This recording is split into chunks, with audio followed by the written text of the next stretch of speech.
Hi, everybody. Ahead this half hour, could unvaccinated people who previously had COVID be more immune to the virus than those who took the shots but never caught the disease? We're going to go through some interesting data from a brand new study involving New York State. Plus, a familiar face to Buffalo sports fans now joining the push to end the filibuster in the Senate that's holding back some voting rights legislation. And many Bills fans continue to look at their options to try to get to see the big Sunday night playoff game in person in Kansas City. We're going to be talking live with a ticketing expert for some advice and lots of conversation as we look forward to kickoff. We'll get to those stories, but first here on the Town Hall, a big escalation in the legal battle between former President Donald Trump and the state attorney general here in New York, Letitia James. We've learned a lot about her civil investigation into Trump thanks to new documents that she just filed in court. The former president, his adult children, and his company are trying to quash subpoenas issued by James' office. So she filed this memo with the court, and it kind of lays out the case thus far. She accuses Team Trump of making misleading statements about the value of Trump properties in order to pay less in taxes and more easily get approved for loans. The AG's office gave some new specific examples to back up the claims, one involving Trump Tower that we all know of. The AG claims the former president said his personal residence in Trump Tower was 30,000 square feet. In fact, it's less than 11,000 square feet. James' office says that Trump's former CFO for his company admitted that the value of the apartment was overstated by, give or take, $200 million. Joining us live to try to help us understand all of this, because there is a lot of confusion and discussion surrounding this lawsuit, attorney Leslie Silva is a partner with the Tully Rinke law firm. Thanks so much for your time and for joining us. And right off the top, we should say that the Trump Organization, a spokesperson there, called these allegations baseless. And the former president's team has kind of consistently said that James is motivated by politics. She is a Democrat, and even said that she was going to go after Trump before she was elected. So that's kind of some of the politics of this, but your expertise is on the legal side of it. What do you make of what we learned in these new documents in court? Because this is a case, again, that the whole world is watching. Sure. The documents have been pretty revealing as to what the Attorney General is really seeking to do here. She is within her power to not only seek to enjoin the Trump Organization from operating in New York, but she is able to seek relief from the court to stop an individual from conducting business. With the petition she filed today and seeking to compel the sworn testimony and the documents of these individuals in particular, it would seem that she is seeking to enjoin them from practicing business if she can, in fact, prove her claims.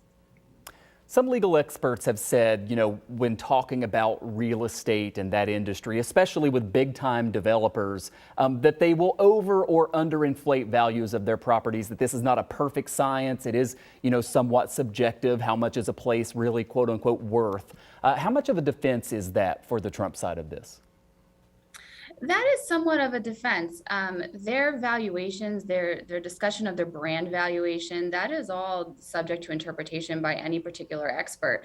And the state can call their experts and the Trump Organization can call theirs.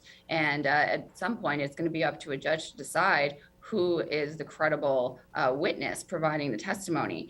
But also the burden of proof that the Attorney General has here is to show the targeted act has a capacity or a tendency to deceive. And that's going to be a tough burden for her to prove here. The whole point of this new filing that the AG's office made last night and that everybody's talking about today is to force the former president and two of his adult children to not only testify under oath, but to turn over documents, comply with these subpoenas. And they're fighting back. That's why we kind of have these documents now being filed with the court. Based on what you know, do you think the judge is going to force them to follow the subpoenas, to go in and testify, to turn over evidence? And what about, appeals, and then how long this could take to ultimately be decided?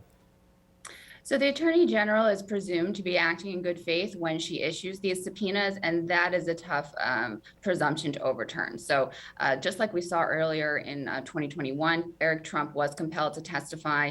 I would imagine that the children and their involvement in the business will also be called to testify. I am unsure as what a judge will do about a former president. Interesting. Yeah, something we're going to have to follow very closely. And even once the judge makes the decision again, you imagine this is going to be appealed. How far will it go? Possibly, to the U.S. Supreme Court. Final thing I want to ask you, though, the AG is doing this civil investigation. And right off the top of this interview, you talked about what that could ultimately mean. It does not include jail time, even if the former president is determined to have done something illegal. But there is this criminal probe that is happening at the same time. It's by the district attorney in Manhattan. That office and the AG are supposedly working together on all of this. So how will this fight that we're talking about now from the Attorney General's office impact that criminal side of it? It could impact it greatly. If something is uncovered during the civil investigation, it can be shared. So if statements are made or if documents are produced that indicate that there was some kind of illegal conduct going on, then we can expect it to be shared and, perhaps another investigation or just bolster the case on the criminal side. So what do you think happens next in all of this? I mean, obviously, I think that midnight was the deadline for the Attorney General's office to put that memo, is essentially what it was, to file it. But we learned a lot of new stuff about this case. Is the next step that the judge will decide yes or no, they have to come in and testify and comply with the subpoenas? And then I guess kind of what happens after that? That's absolutely correct. The judge is going to give us yes or no. He's going to grant or deny the Attorney General's petition to compel the deposition and the document production. If he grants it, then we can expect at least 5 more weeks based on the relief that the Attorney General is seeking and the schedule that she outlines to herself of this investigation ongoing for the document production and the testimony. Beyond that, she still has to compile a report and make a recommendation. So it could go for a couple of more months at the least. Of course, if the respondents do seek to prevent her at the next level, if they seek to bring an appellate action of some kind, that could cause a delay and cause us to go on further. Of course, if her motion is denied, then we can see this wrapped up rather quickly, but I don't think that that's likely. Yeah, so many political factors going into this, but at the end of the day, it is something that's playing out in court. And so we really appreciate you kind of explaining the legal side of it to those of us who aren't attorneys. Leslie Silva is a partner at the Tully Rinke law firm. Thanks for your time. Appreciate it. Thank you. All right, right now we want to turn to a big study that's out just today looking at immunity to COVID-19. New York State was part of this research that involved more than 32 million American adults. The study looked at 4 distinct groups of people: those who are unvaccinated with no previous confirmed case of COVID, vaccinated people with no previous infection, unvaccinated people with a previous COVID infection, and then vaccinated people with a previous infection. So the study found that the vaccines were way more effective prior to the Delta variant hitting. All along, the most at-risk group was obviously those who were unvaccinated and without any natural immunity. And this is what we can look at specifically with New Yorkers. This was in October when Delta was hitting hard. Just getting a vaccine made you more than 4 times less likely to get infected. Just having a previous case of COVID but being unvaccinated made you almost 15 times less likely to catch the virus. And then having both, so natural immunity and getting the vaccine, made you a whopping 20 times less likely to catch the virus. Now, to be clear, that's just looking at infections, not hospitalizations. We know that the vaccines are still very good at preventing severe disease.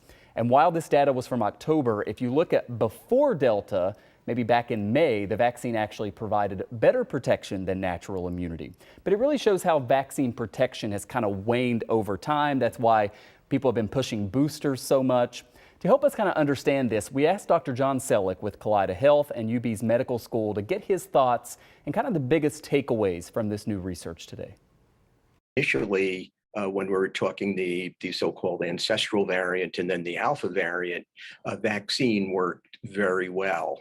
And then once we got into the summertime, which is when Delta predominated, then all of a sudden, maybe the people who had gotten vaccinated 6 or 8 months sooner, their immunity is starting to wane. And people who got Delta and survived then got a good boost of their immunity from having that infection.